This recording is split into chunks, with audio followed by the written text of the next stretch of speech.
Hello students, welcome to another lecture of physics. इस लेक्चर में हम कुछ क्वेश्चंस करने वाले हैं इलेक्ट्रोस्टैटिक्स के। एज आई प्रॉमिस्ड कि कुछ अच्छे क्वेश्चंस मैं लेके आने वाला था, right. So in this lecture we are going to learn about Coulomb's law के बेस पे हम कुछ क्वेश्चंस करने वाले हैं, राइट। बहुत अच्छे अच्छे क्वेश्चंस हैं। Let's start with the first question. So this is your slide, right? So तो पहला क्वेश्चन क्या है, पहले वो देख लेते हैं, ठीक है। व्हाट आई एडवाइज इज कि आप पहले इसको पॉज करें और उसके बाद खुद कोशिश करें इसको सॉल्व करने की, ठीक है। उसके बाद just try to check whether your answers are correct और नॉट, ठीक है। पहला question, a certain charge Q is divided into two parts, Q and Q minus capital Q minus small q, which are then separated by a certain distance.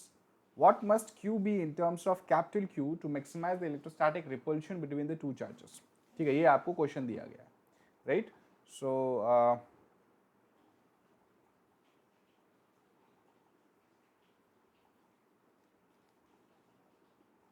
let me take one slide. Okay, so this is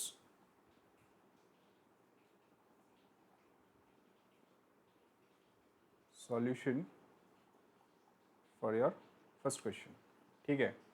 तो Q को divide किया गया है small q and capital Q minus Q में, ठीक है। तो मान लो कि ये यहाँ पे Q है और कुछ डिस्टेंस पे Q माइनस Q है, ठीक है। इन दोनों के बीच में डिस्टेंस मैं मान लेता हूँ कि R डिस्टेंस है। कितना डिस्टेंस है? R डिस्टेंस, ठीक है। अब मुझे इस स्मॉल q की वैल्यू चाहिए कैपिटल Q के टर्म्स में, so that the force of repulsion between the two is maximum, right. First of all I will find what is force. तो कूलम्स लॉ के हिसाब से आपको पता होगा your force is capital Q, sorry K into small q into capital Q minus small q upon r square. This is your force, Coulomb's force, right. अच्छा, अब ये मैक्सिमम कब होगा? देखो आपका वेरिएबल यहाँ पे क्या है, आप वेरिएबल यहाँ पे स्मॉल q लो, ठीक है। आपने डेरिवेशन पढ़ा होगा और डेरिवेशन में एक कंसेप्ट आपने पढ़ा होगा, अगर आपने एप्लीकेशन ऑफ डेरिवेटिव अगर आप जानते हैं, एप्लीकेशन ऑफ डेरिवेटिव, ठीक है। देखो मान लो कि कोई पैराबोला है, इस तरीके का कुछ पैराबोला है, ठीक है। तो मैक्सिमम वैल्यू बट ऑब्वियस है फंक्शन का इस पॉइंट पे होगा, और इस पॉइंट पे अगर आप डिफरेंशिएट करोगे तो आपका डिफरेंशिएशन जो होगा dy by dx that would be equal to zero, because tan theta is zero here, right, because tangent जो है इस पॉइंट पे जीरो होगा। अगर आप ये पॉइंट निकाल लेते हो, ये पॉइंट निकाल लेते हो, तो इस फंक्शन का ये फंक्शन ये एफ ऑफ एक्स होगा आपका और ये एक्स होगा। तो इस पॉइंट पे अगर आप ये फंक्शन को इक्वल टू जीरो करोगे तो एक्स निकल जाएगा, और इस एक्स को सब्स्टिट्यूट करोगे एफ ऑफ एक्स में तो आपको मैक्सिमम वैल्यू मिल जाएगा। ये एप्लीकेशन ऑफ डेरिवेटिव है, ठीक है। यही चीज मैं यहाँ पे यूटिलाइज करने वाला हूँ। देखो एफ इज इक्वल टू के capital Q into Q minus Q square, ठीक है, अपॉन आर स्क्वेयर। अब मैं इस f को q के टर्म्स में डिफरेंशिएट करूंगा, df बाई dq। देखो k बाई आर स्क्वेयर तो कॉमन है तो ये बाहर निकल जाएगा, ठीक है। इसमें आप डिफरेंशिएट करोगे तो q मिलेगा, और इसमें डिफरेंशिएट करोगे तो माइनस 2q मिलेगा, ठीक है। This should be equal to zero, तभी ये मैक्सिमम वैल्यू होगा, ठीक है। मतलब q minus 2q should be equal to zero, and therefore your q should be capital Q by 2। ये आपका वैल्यू होना चाहिए, तभी ये मैक्सिमम वैल्यू, मैक्सिमम फोर्स लगेगा। I hope this question is crystal clear, ठीक है। बहुत ही अच्छा क्वेश्चन है, और थोड़ा मैथ्स भी एप्लीकेबल है यहाँ पे, तो बहुत ही अच्छा क्वेश्चन था। Let's move to previous slide again and check the second question. Second question, Two charged particles are placed at a distance of 1 centimeter apart. 1 centimeter apart. What is the minimum possible magnitude of electric forces acting on each charge? देखो चलो हम ये पहला solution था. Let's move to next solution. So this is solution number 2. देखो charge particle है और 1 centimetre apart. यहां पे पूछा गया what is the minimum possible forces between the two charges. तो देखो आप फोर्स का फॉर्मूला आपको पता है, F is equal to K q into q which is q square upon r square. R की वैल्यू आपको दे रखी है which is 1 centimetre. K change हो नहीं सकता बिकॉज एयर में है. ठीक है, तो क्यू चेंज हो सकता है. आप देखो सबसे मिनिमम वैल्यू की क्यू का कितना होगा. मिनिमम वैल्यू ऑफ क्यू कितना होगा. देखो आपने अगर क्वांटाइजेशन ऑफ चार्ज पढ़ा होगा, क्वांटाइजेशन ऑफ चार्ज ये भी मैंने पढ़ा है. क्वांटाइजेशन ऑफ चार्ज, अगर आपने क्वांटाइजेशन ऑफ चार्ज पढ़ा है तो your charge is n times e bar, where e bar is the charge of 1 electron. तो ये सबसे कम वैल्यू क्यू का क्या होगा, सिर्फ charge of 1 electron which is 1.6 into which is 1.6 into 10⁻⁻⁻⁹ coulomb. ये चार्ज होगा आपका, राइट. तो अगर मैं इस पे यहाँ पे सब्स्टिट्यूट करूँगा तो क्या मिलेगा. देखो के की वैल्यू मुझे पता है 9 इंटू 10⁻⁹ इंटू क्यू स्क्वेयर, मतलब इसको स्क्वेयर कर दो तो 1.6 into 10⁻⁻⁻⁹ into 1.6 into 10⁻⁻⁻⁹ upon r square यानी 1/100 का स्क्वेयर. ठीक है, ये होगा आपका मिनिमम वैल्यू, ये होगा आपका मिनिमम फोर्स. ठीक है, मिनिमम फोर्स. आई होप कि आप इसको कैलकुलेट करके आंसर ला सकते हैं, right. If I just calculate, this is 16 square is 256 which is 2.56 into 9 into this 19 is 38 and 38 minus 9 is 29. So 10⁻⁻⁻29 और ये 100 ऊपर चला जाएगा तो इसको मैं +4 कर दूँ, राइट. +4 कर दूँ बिकॉज दिस वॉज 100 और 10 स्क्वेयर और ये +4 ऊपर हो जाएगा. So if I just check it out, this is 6 9 जा 54, 4 डाउन 5 कैरी, 9 5 जा 45, 0 5 9 2 जा 18, 18 + 5 is 23, 23.04 इंटू 10⁻⁻25 न्यूटन. ये आपका मिनिमम फोर्स होगा, मिनिमम फोर्स होगा दो चार्ज के बीच में. ठीक है, ओके. तो ये आपका दूसरा सॉल्यूशन हो गया. Let's move to previous one. Third question. An alpha particle is the nucleus of helium atom. It has a mass of 6.64 × 10⁻⁻27 kg and a charge of +2e, which is 3.2 × 10⁻⁻19 coulomb. Compare the force of electric repulsion between two alpha particles with the force of gravitational attraction between them. ठीक है, तो compare करना है. Again बहुत आसान है, देख लो. तो आपका ये चार्ज है, ये आपका मास है 6.64 × 10⁻⁻27 kg एंड 3 × 10⁻⁻19 कूलम उसका चार्ज है, राइट. तो let's move to next again. This is solution number 3. तो दो अल्फा पार्टिकल है, डिस्टेंस दिया नहीं है, मान लेता हूं कि डिस्टेंस r है. ठीक है, इसका मास 6.64 इंटू 10⁻⁻27 kg दिया गया है, राइट. और चार्ज जो है वो 3.2 इंटू 10⁻⁻19 कूलम दिया गया है.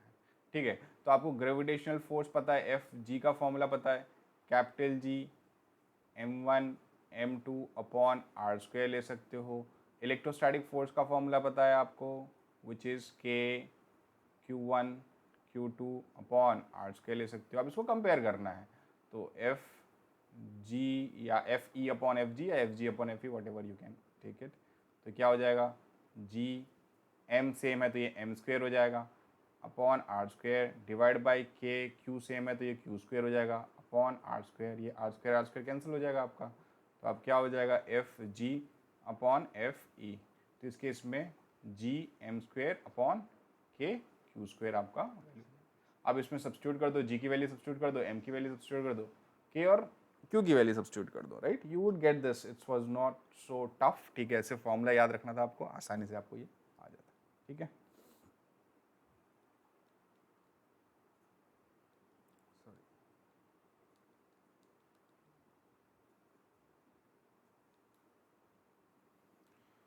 क्वेश्चन नंबर 4 बहुत इंपॉर्टेंट क्वेश्चन है, बहुत मजेदार क्वेश्चन है ये। Two identical conducting spheres fixed in a space attract each other with electrostatic force of attraction which is 0.18 Newton when separated by 50 centimeter, center to center. A thin conducting wire then connects the sphere. When the wire is removed, the sphere repel each other with electrostatic force of attraction which is 0.036 Newton. What were the initial charges of the on the sphere? बहुत बढ़िया question है, बहुत बढ़िया question, ठीक है। इसको शांति से देखो आप, राइट।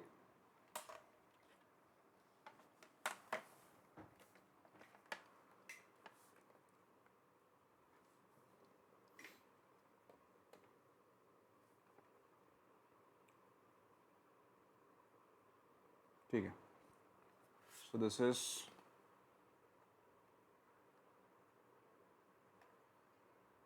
सॉल्यूशन नंबर 4, ठीक है। दो चार्ज पार्टिकल है, पहले देख लेता हूँ। दो चार्ज पार्टिकल है, एक Q1 है, सेंटर टू सेंटर Q2 है, ठीक है।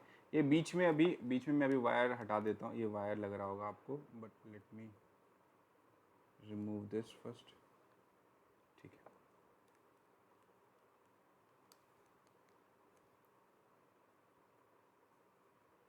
ठीक है, इस सेंटर टू सेंटर जो डिस्टेंस है दैट इज 50 सेंटीमीटर, ठीक है। बहुत बढ़िया क्वेश्चन है, ध्यान से सुनिए, ठीक है।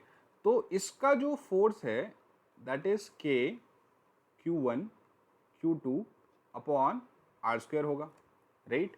अच्छा, फोर्स आपको दिया गया विच इज 0.108 न्यूटन। के की वैल्यू आपको पता है 9 इंटू 10⁻⁹, ठीक है। और ये Q1 Q2 आपको नहीं पता है, Q1 into Q2 upon r square. देखो 50 सेंटीमीटर है तो आप क्या कर दो, आप पहले इसको कन्वर्ट कर लो मीटर में, तो कितना हो जाएगा, ये हो जाएगा आपका 0.5 विच इज 1/2, 1/2 रख लो, तो 1/2 का होल स्क्वायर, तो 4 ऊपर चला जाएगा। देखो तो ये 108 डिवाइड बाई यहाँ पे 1000 कर दो, यहाँ पे आपका कितना हो जाएगा 36 इंटू 10⁻⁹ हो जाएगा इंटू Q1 Q2। आपको पता है ये 36 1 जा होगा, ये 36 3 जा होगा, राइट। तो ये कैंसिल कर दो और ये 10⁻⁹ नीचे आ जाएगा यहाँ पे। तो आपका Q1 Q2 क्या हो गया, Q1 Q2 आपका होगा 3 into 10⁻⁻12 coulomb, 3 into 10⁻12 coulomb Q1 and Q2। अब यहाँ पे एक चीज मुझे बहुत अच्छी तरीके से आपको बताना है। यहाँ पे बताया गया था कि Q1 Q2 अट्रैक्ट करते हैं, मतलब अगर Q1 पॉजिटिव हुआ तो Q2 को नेगेटिव रहना पड़ेगा, और अगर Q1 नेगेटिव रहा तो Q2 को पॉजिटिव रहना पड़ेगा। मतलब इन दोनों का जो प्रोडक्ट है वो नेगेटिव ही होगा, नेगेटिव वैल्यू होगा, ध्यान रखना ये बात।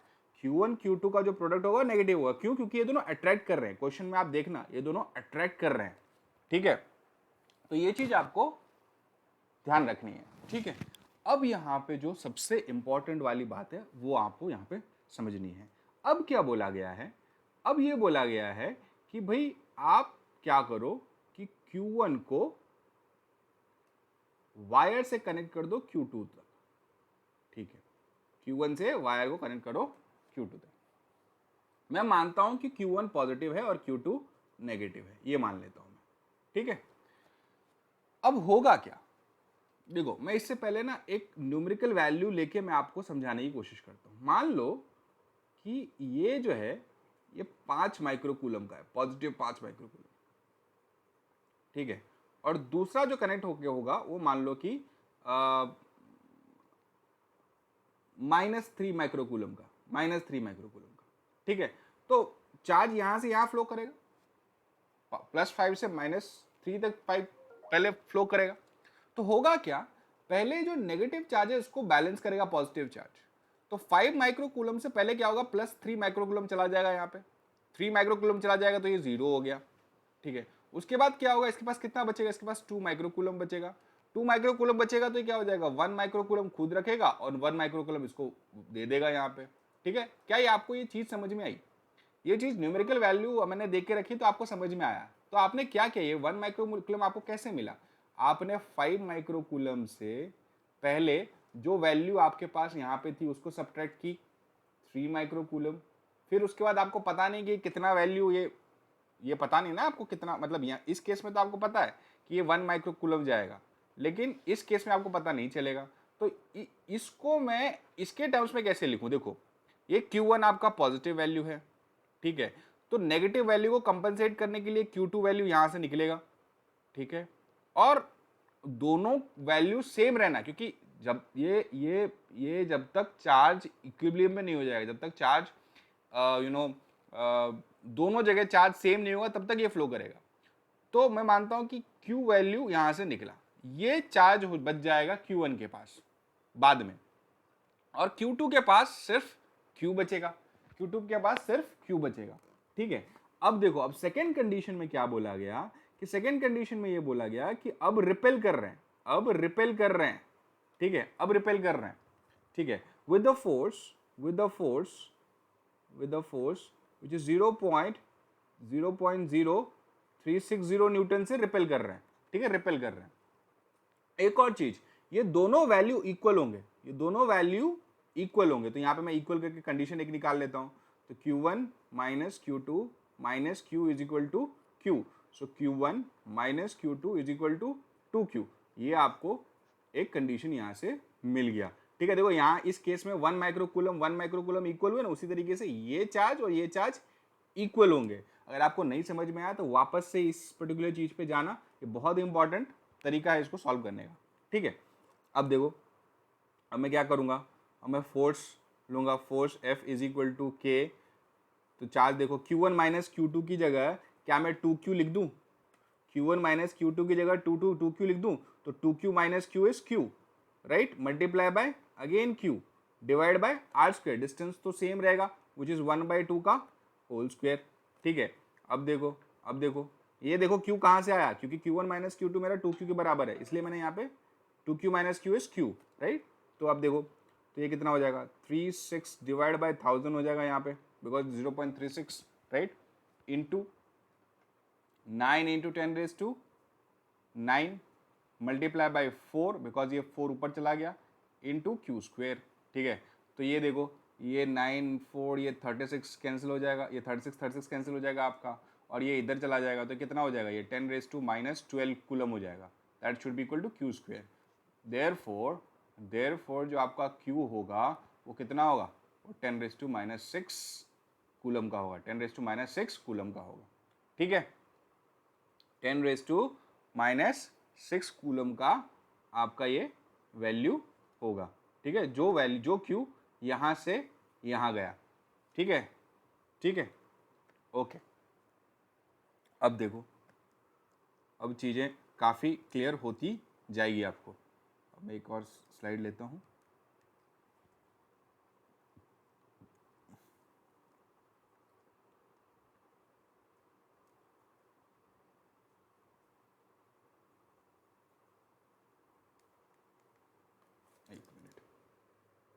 okay, so this is again solution number 4 only। तो मुझे क्या क्या चीज़ें मिली वो मैं बता दूं पहले। Q1 Q2 का प्रोडक्ट मिला विच वॉज -3 इंटू 10⁻⁻12 कूलम, ठीक है। जो चार्ज फ्लो किया Q से, जो चार्ज फ्लो किया Q, that was 10⁻⁻6 coulomb, 10⁻⁻6 coulomb ये आपको मिला। एक और चीज़ आपको पता है, Q1 minus Q2 is I think 2Q which is 2 into 10⁻⁻6 coulomb. ठीक है, अब यहाँ पे एक चीज आपको समझने वाली बात लग रही होगी कि भाई product of two numbers and the subtraction of the two numbers is given. तो आप आसानी से इसको है ना समझ सकते हो। आप ये कह सकते हो, देखो इसको आप इसको कह सकते हो कि आपका Q1 जो है वो 3 माइक्रोकूलम हो सकता है और Q2 जो है वो 1 माइक्रोकूलम हो सकता है। 1 माइक्रोकूलम हो सकता है। देखो अगर आप इसको अगर समझ लोगे तो बहुत आसानी से, देखो ये एक तरीका है इसको समझने का कि Q1 माइनस Q2 आपका 2 हुआ and Q1 into Q2 is -3 हुआ। तो देखो Q1 मैंने कहा 3 माइक्रोकूलम है और Q2 -3 माइक्रोकूलम। अगर ये पॉजिटिव है तो ये नेगेटिव होगा, बट ऑब्वियस है। ठीक है, तो 3 इंटू 10⁻⁶ कूलम है, राइट। तो आपका क्या होगा कि भाई दोनों को मल्टीप्लाई करोगे तो ये वैल्यू -3 इंटू 10⁻12 हो जाएगा और इसको सब्ट्रैक्ट करोगे Q1 माइनस Q2 को तो ये वैल्यू आपको मिलेगी 2 इंटू 10⁻⁻6 कूलम मिलेगी। तो मैग्नीट्यूड तो ये भाई मैग्नीट्यूड तो आपका यही होगा, लेकिन साइन क्या होगा, ये पॉजिटिव हुआ तो ये नेगेटिव और अगर ये पॉजिटिव हुआ तो ये negative. I hope you have understood this particular question. बहुत ही अच्छा क्वेश्चन था, थोड़ा शांति से अगर आप करते देखते तो आसानी से आ जाता। ठीक है, let's move to question number 5. Point charges Q1 and Q2 lie on the x-axis at a point x equal to -a and +a respectively. How must Q1 and Q2 be related for the net electrostatic force on point charge plus Q placed at x is equal to a plus a by 2 to be 0? ठीक है, चलो ये वाला हम काम कर लेते हैं। देखो क्या क्या दिया हुआ है। ठीक है, so this is solution number 5। Solution number 5,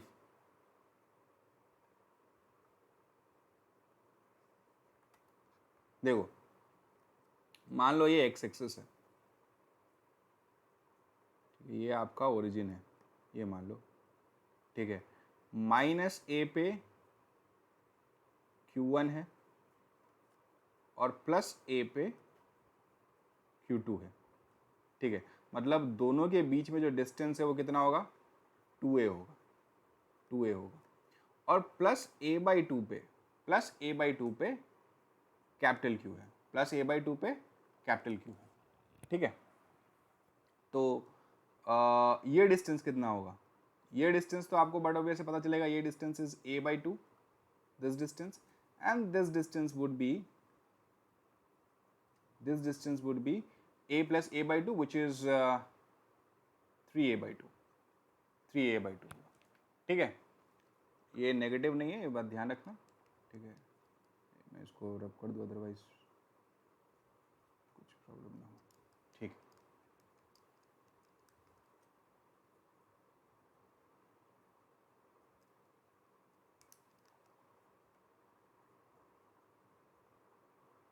okay. Now अब अगर देखो Q अगर इक्विलिब्रियम में होगा और सारे के सारे अगर पॉजिटिव चार्ज होते सब, तो Q1 इसको इस तरफ फोर्स लगाता और Q2 इसको इस तरफ फोर्स लगाता। ठीक है, Q1 इस तरफ फोर्स लगाता और Q2 इस तरफ फोर्स लगाता। Just I am again going back to the question. देखो how point charges Q1 and Q2 lie on the axis, right, at x equal to -a and x equal to +a respectively. How must Q1 and Q2 be related for the net electrostatic force on point charge plus Q placed at x is equal to a plus a/2 to be a 0? ठीक है, ये आपको पता करना है, तो देख लो। ठीक है, तो अब देखो जरा, तो मैं यहाँ पे लिखता हूँ, यहाँ पे force on Q capital Q by Q1 that is K capital Q1 upon R², मतलब ये कितना हो जाएगा 9a² अपॉन 4 हो जाएगा। ठीक है, तो देखो ये आपका force on Q by Q1 हो गया इस डायरेक्शन में, ठीक है। उसी तरीके से force on Q bye Q2 कितना हो जाएगा, K capital Q small Q2 upon इन दोनों के बीच में डिस्टेंस क्या होगा, a स्क्वायर बाय 4। अब ये 0 होगा, मतलब ये दोनों वैल्यू इक्वल होंगे, तो ये 0 हो जाएगा इसका नेट फोर्स। तो मैं दोनों को इक्वेट करता हूँ, F on Q1 is equal to F on Q2, ठीक है। तो क्या हो जाएगा देखो, K capital Q small Q1 upon 9a square by 4 that is equal to K Q small Q2 upon a square by 4। तो a square by 4 a square by 4 cut कर दो, ये K कट कर दो, ये Q कट कर दो, तो आपका क्या बनेगा, आपका Q1 जो है that should B 9 times Q2। Q1 should be 9 times Q2, तभी ये इसको बैलेंस करेगा, तभी ये इसको बैलेंस करेगा। एक चीज आपको समझ में आना चाहिए कि यहाँ पे ये जो Q की जो वैल्यू है ना उसका कोई रिलेशन नहीं होगा, वो कट जाएगा आंसर। तो Q की वैल्यू कितनी भी हो ये बैलेंस करेगा, right. So that is was really one of the important point to be you know to understand. Okay, let's move to next question. That is question number 6. ये वाला आप खुद से एक बार कर लेना, +3a/2, ठीक है, आसान है, उसी तरीके से आपको करना है। Question number 6, two particles free to move with the charge +q 4q are at a distance L apart. A third charge is placed so the entire system is in equilibrium. Find the location, magnitude and sign of the third charge. Show that the equilibrium is unstable. ठीक है, बढ़िया question है, बहुत ही बढ़िया question है। Let's see, this is solution number 6। Solution number 6, ठीक है। तो क्या है, एक +q है और L डिस्टेंस पे एक दूसरा 4q है, ठीक है, L डिस्टेंस पे। अब यहां पे मान लो कि भाई आपका एक Q चार्ज, अब ये एंटायर सिस्टम इक्विलिब्रियम में है। एंटायर सिस्टम का मतलब ये हुआ कि Q भी इक्विलिब्रियम में होगा, 4Q पे भी फोर्स नेट 0 होगा, और कैपिटल Q पे भी, मान लेता हूँ ये कैपिटल Q है तो इस पे भी फोर्स नेट 0 होगा, ठीक है। ये पूरा L है, मान लेता हूं मैं कि ये डिस्टेंस अगर x है तो ये डिस्टेंस L माइनस एक्स होगा, ये डिस्टेंस L माइनस एक्स होगा, ठीक है। अब देखो एक चीज तो बट ऑब्वियस है कि Q को नेगेटिव ही रहना पड़ेगा, क्योंकि देखो अगर इस Q को अगर क्या कहते हैं इक्विलिब्रियम में रहेगा तो ये +Q पे 4Q की वजह से इस डायरेक्शन में फोर्स लगेगा, राइट। मान लेता हूं मैं ये इसका नाम दे देता हूं, ये 1 है, ये 2 है, ये 3 है। तो फोर्स ऑन 1/3 इस डायरेक्शन में होगा, तो इसको कंपनसेट करने के लिए फोर्स ऑन 1/2 को इस डायरेक्शन में रखना पड़ेगा, राइट। मतलब Q की जो वैल्यू है वो नेगेटिव होगी, Q का जो साइन है वो नेगेटिव होगा, that's for sure. Capital Q का जो साइन होगा वो नेगेटिव होगा, ये आपको यहां से पता चल जाएगा, ठीक है। चलो अब देखो, ये पोजीशन पहले मैं निकाल लेता हूं, पोजीशन कैसे, तो पोजीशन कैसे होगा, देखो ये Q को इस डायरेक्शन में खींचेगा, ये Q को इस डायरेक्शन में खींचेगा, राइट, अपनी डायरेक्शन में खींचेगा, राइट। तो देखो यहां पे फोर्स ऑन 2/1 कितना होगा, देखो force on 2/1 is K Q capital Q upon R square which is x square, ठीक है। और फोर्स ऑन 2/3 कितना होगा, K 4Q capital Q upon L minus x का होल स्क्वायर हो जाएगा, L माइनस एक्स का होल स्क्वायर हो जाएगा। तो अब इन दोनों को मैं इक्वेट करूंगा, क्यों इक्वेट करूंगा, बिकॉज ये भी इक्विलिब्रियम में। तो K Q capital Q upon x square is equal to K 4Q capital Q upon L minus x का होल स्क्वायर, ठीक है। ये K कैंसिल, ये Q कैंसिल, ये कैपिटल Q कैंसिल, ठीक है। तो 1/x स्क्वायर हो जाएगा 4 अपॉन L माइनस एक्स का होल स्क्वायर। इसका आप अंडर रूट ले लो दोनों साइड, तो क्या हो जाएगा 1/x is equal to 2 upon L minus x, ठीक है। अब इसको क्या करो, L minus x is equal to 2x, ठीक है। तो L is equal to 3x, therefore x is equal to L/3। मतलब ये डिस्टेंस आपका l/3 हो गया, ठीक है, ये डिस्टेंस आपका l/3 हो गया, और बट ऑब्वियस है ये भी आपका हो जाएगा, ये हो जाएगा 2l/3, ये डिस्टेंस आपका 2l/3, ठीक है।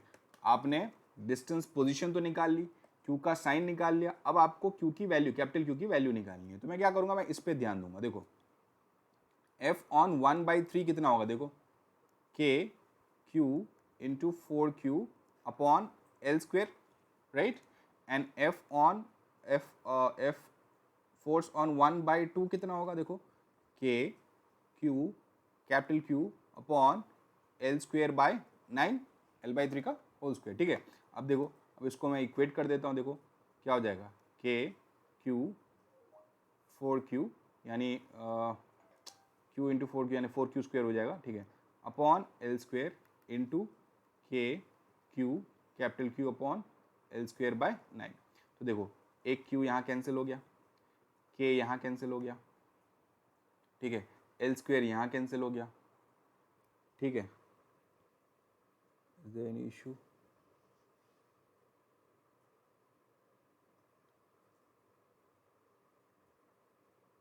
नो। सो यहाँ पे हो जाएगा आपका 36 times q is equal to capital Q। जो कैपिटल Q होगा वो 36 टाइम्स q होगा, राइट।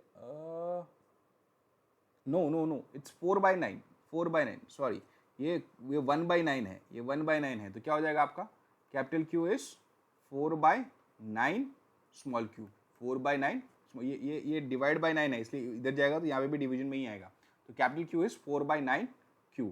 अच्छा, अब ये नेगेटिव होगा, ये नेगेटिव होगा, ये पहले हमने बता लिया था, पहले हमने बात कर लिया था, so capital Q is negative of 4/9 small q, right. बहुत अच्छा क्वेश्चन था, right. Let's move to the last question of this session. Question number 7. ठीक है, two identical beds each have mass m and charge q. When placed in a hemispherical bowl of radius r with the frictionless non-conducting walls, the beds move and at equilibrium they are at r distance apart. Determine the charge on each bed. देखो ये आपको दिया होगा, ये आपको diagram दिया है, इसी डायग्राम से आपको इसका चार्ज निकालना है। बहुत ही बढ़िया क्वेश्चन है। Let's move to the solution number 7। So solution number 7, ठीक है। देखो पहले मैं डायग्राम बना लेता हूं उसका।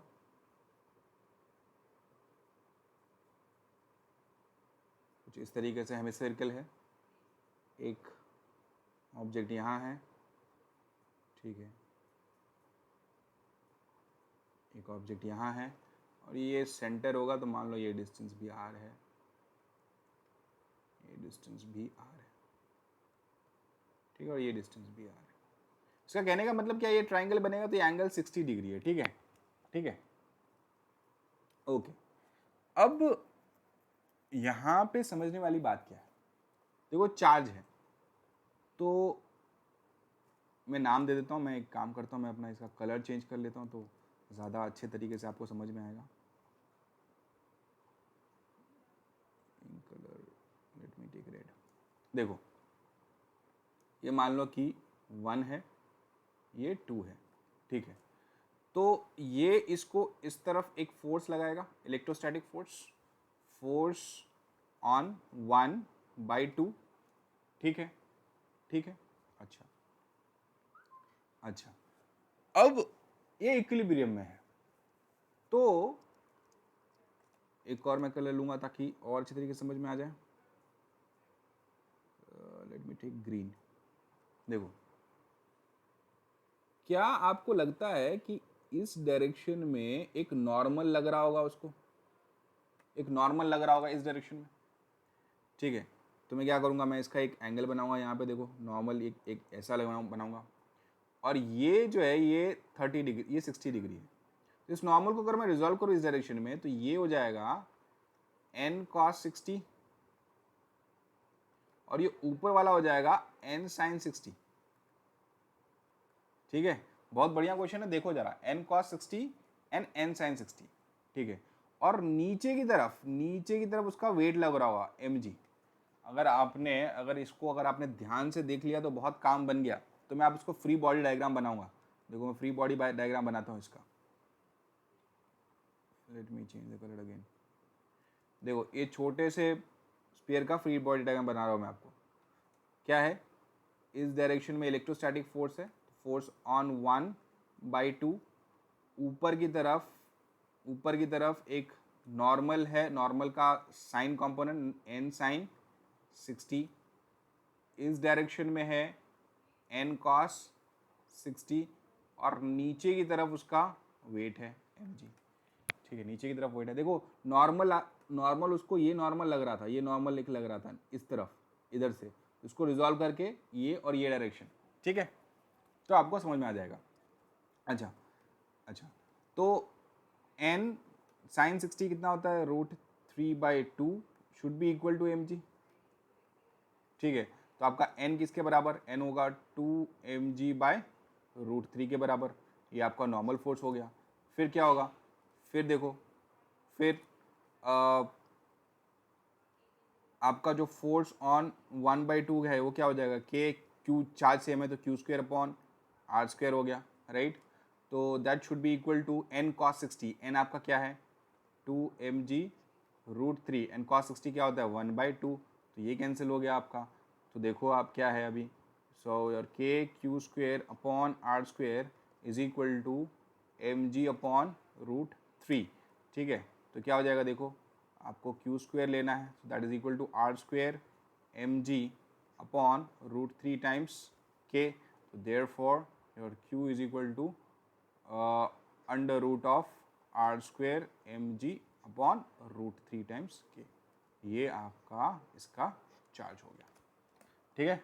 बहुत ही अच्छे क्वेश्चंस थे, 7 क्वेश्चंस मैंने लिए। आई होप यू एंजॉयड, ठीक है। और इसको अच्छे से करना, अच्छे से एक इसका नोट्स बनाना, ठीक है। चलिए, थैंक यू।